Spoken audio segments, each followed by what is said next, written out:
moving more efficiently and with less congestion, but also around the state. I mean, we need to think of transit as a statewide challenge. How do you move people in smaller communities from community to community to get to the jobs, to where the job centers are? Those are the investments that we need to make. And all of it's going to take money. And all of it is going to have to come from you folks. And so we need to be smart about how are we using your money wisely to make investments for the future. That's the proposal that I've put on the table. Thank you, Mr. Horner. Same question to you, Mark Dayton. Well, I would propose that we have a bonding bill next year rather than wait until the traditional even-numbered year of the legislative session. I propose a bonding bill in the neighborhood of $1 billion. We rank 34th among the states now in our debt service. It's about 3% of our state budget. That's prudent. But we also need to put people to work in the state, and we have projects that are needed in terms of public infrastructure all over this state. In fact, a real pent-up need that we need to address. I would focus on so-called shovel-ready projects. Governor Pawlenty vetoed about $300 million worth of those projects, including 19 early childhood learning centers, improvements there, major projects for the downtowns of St. Cloud, Mankato, and other areas. And those projects would have first priority. $1 billion of public investment in public infrastructure, it estimates, creates about 28,500 jobs. Those are people in the building trades in Minnesota today, where we have high unemployment in that sector, who are sitting on benches waiting on unemployment lines, who would have, if Governor Pawlenty had been responsible, be working today, and they will be working next year or shortly thereafter if I'm governor. In terms of the light rail, that's another aspect of capital investment that the state needs to make, frankly, in conjunction with the federal government given the cost of those projects. Would that we had some 40 years ago recognized the wisdom, foresight of one of the early metropolitan councils in terms of the need for a light rail public transit system of that kind, but we haven't. We didn't then. And we're going to need to proceed now, even though they are more expensive. They're going through more densely populated areas. It's going to take longer. But again, if we're talking about 50 to 100 years in the future, that along with buses, which is still the most flexible and probably the cost-efficient form of public transit, have to be key parts of our investment strategy. Thank you, Mark Dayton. Tom Emmer. It's interesting to listen to the discussion. First off, the question is based on the premises that you get to decide what you're going to spend before you decide what you're going to spend it on. I'm sorry, but I come from outside of government. If we did that at our kitchen table, we'd be done very quickly. First, you have to figure out what your priorities are. Then you have to figure out what you can afford. And there is a certain balance. I hear I've proposed a $1 billion bonding bill. Well, ladies and gentlemen, it's easy to spend somebody else's money, but you got to keep in mind that every dollar you pull out of the private sector is a dollar that cannot be used to generate new opportunities in the private sector. If you don't have jobs growing in the private sector, you are not going to grow revenues for the things that you expect to purchase with government. There's a disconnect that somehow the money's just going to continue to flow even if we are not growing our private economy. Bonding should be used for our priorities. It should be used for public infrastructure, those long-term capital improvements that you and I can look at our kids 20 years from now and say, that was something we did which adds value to your quality of life and your economy today. It is roads and bridges. And when we talk about the light rail, I think we have to recognize that transit is a very important part of our transportation formula. But you've got to look at where you get the highest value for the dollars that you put in. Unlike my colleagues, I actually take the bus. I pick it up at Wayzata and I take it to the Capitol. And it actually is a very wonderful form of transit. And we should be looking, again, where you get the highest value for your dollar. Is it on the light rail that's going North Star when you add capital expense and you add operating cost? We're subsidizing $40 a ride right now.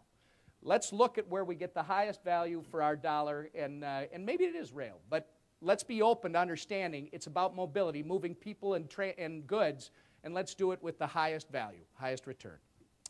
Thank you. Since you all mentioned transportation in your response, let's do a follow-up question relating to transportation. TwinWest is a great advocate for transparency when it comes to transit and transportation projects. As a business community, we know it's important to build transit and transportation infrastructure to capacity where goods and services can be moved around the state in an efficient manner. In support of this, TwinWest happened to support the raising of the gas tax in 2008. Now that we have the opportunity for additional revenues into the transportation system, how do you propose we ensure that we're getting the best value for investment at the state level? And we'll start out with Tom Emmer. Well, I think first off, you have to make sure that when you have a low bidder, like we had on the I-35 bridge, we had 2 low bidders from Minnesota that produced bids that were not only solid, but they were value-oriented. And somehow we gave that bid to somebody outside of the state of Minnesota. That should never happen. And I think you have to change the way we evaluate bids from the start. Second, I think you'll hear from all 3 of us, I'd be surprised if you wouldn't, that these should be made available to the general public. They should be online so people in the general public can access it, whether you're an individual citizen or a business, so you can actually see what the cost is, what the projected completion dates are, so that you can get an understanding of whether or not you're getting value for the dollars that you're paying and the tax dollars you're paying. And lastly, it's got to be based on where do we get the biggest bang for our buck? Where do we get the highest return for our dollar? Where do we move the most people? And where do we have the most flexibility in case times change? When you put in permanent infrastructure, you can't move it as easily as when you have infrastructure, for instance, a bus system that can be nimble if it's operated correctly. Again, I'm going to keep harping on it. It's highest value. And it's about jobs for the long term, because the other thing with some projects is, what is the liability out 20, 30, 50, 100 years? I mean, we've seen that it's not just the capital expenditure that you build the infrastructure with. It's the maintenance costs and the long-term financial liability. We have to be looking more than just at the next election. Thank you, Mark. Dayton, your thoughts on how we get the best value out of our investment? Well, first of all, if you want an illustration of the consequences of the failure to make sound public investments in the future of our state, you only have to look at our transportation congestion in the metropolitan area. I mean, it is just catastrophic.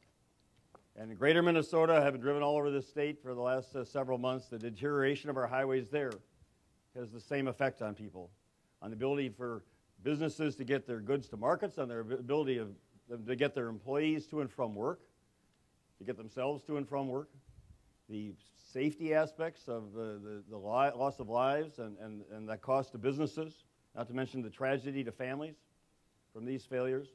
So those who just consistently say government should really be doing nothing at all but want to run it need to recognize that now we have, after 20 years of a failure to keep pace with the investments that were being made in the 1980s, we're, according to MnDOT, a $65 billion backlog of needed transportation projects. And I can attest, when I was a senator and people came to me from all over the state for a limited amount of federal money, I mean, these are urgently needed projects. These are ready to go. These are constricting business growth all over the state. We need to do what a number of other states are now doing, which is issue highway construction bonds. They're called Garvey bonds.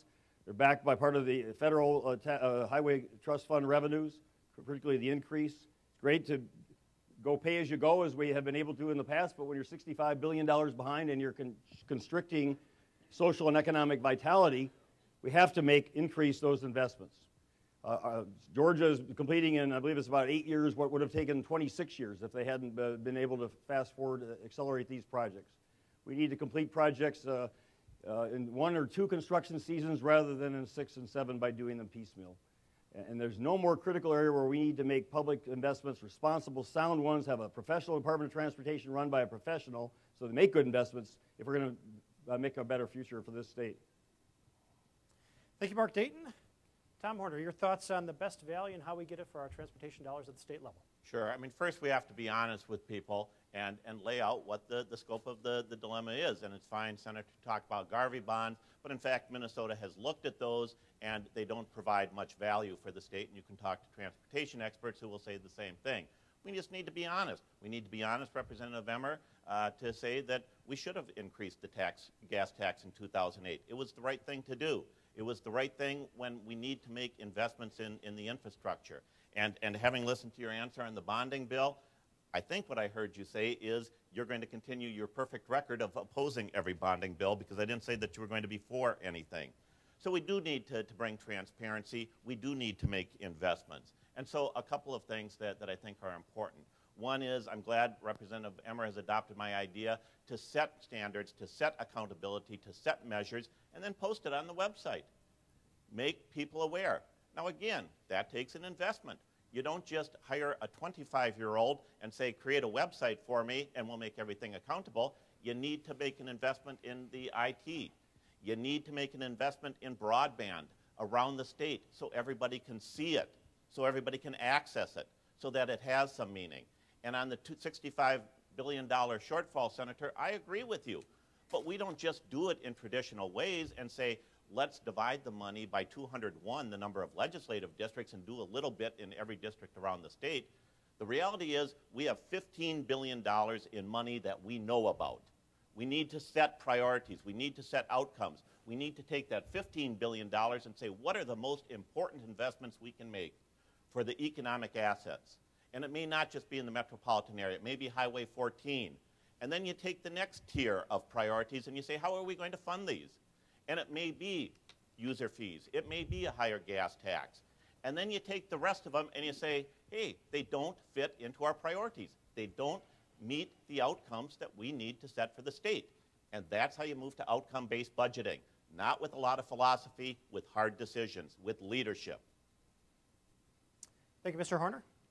Our next question relates to health care.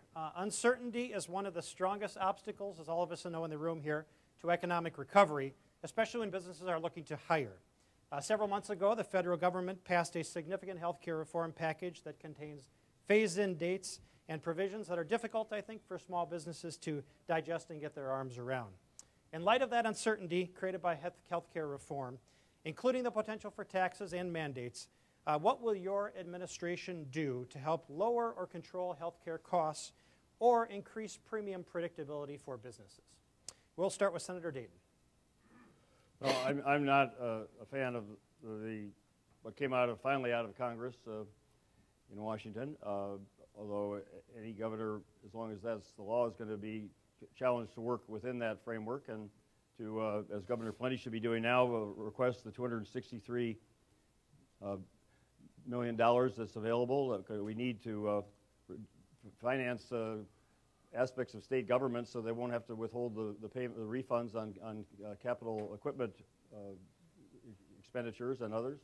We need to bring in the federal Medicaid money for a net investment of a net expenditure of $188 million, which is already factored into the budget. We can get $1.4 billion in federal money for the elderly and low-income Minnesotans and provide them with better quality health care and equally importantly provide hospitals, especially in greater Minnesota, with the financial stability that they can afford to provide those services to those the least fortunate of those among us, as well as to our all other citizens. So in terms of job creation and rural economic stability, one of the key things that needs to be done is to stabilize that aspect of funding.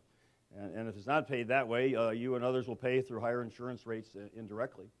I support national single-payer health care. I think we'll get there eventually somewhere along the line because when United Healthcare reports a quarterly profit of over $1 billion and by its own financial reckoning pays only 81 cents for every dollar of health insurance premiums it takes in for health care, Medicare, which is far from perfect, pays 97 cents of every health care dollar for health care.